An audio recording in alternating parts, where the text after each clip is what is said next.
I'm John Gray. October Domestic Violence Awareness Month, and New York State taking steps to protect victims. The governor recently signed new legislation, including 2 bills relating to firearms to help domestic violence victims. Capitol correspondent Jamie DeLine telling us more about that new law. For those in domestic violence situations, Governor Hochul recently signed 5 new laws to help them break away from their abuser. The first allows victims of sexual violence to apply to the Board of Elections to have their voter registration information sealed from the public.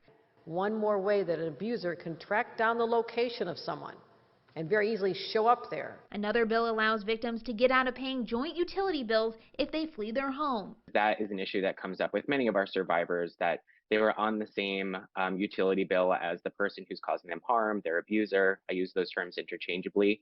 And this really allows for survivors to be able to opt out of that contract without penalty. When it comes to health insurance companies, they will now be required to provide victims with alternatives to contact information so they can access their claims and benefits. Another new law will now make criminal and family court judges ask if there are guns in the home in domestic violence cases. And lastly, the seizure of firearms will be allowed when there is an order of protection. When a judge has already determined that continued possession remains a danger.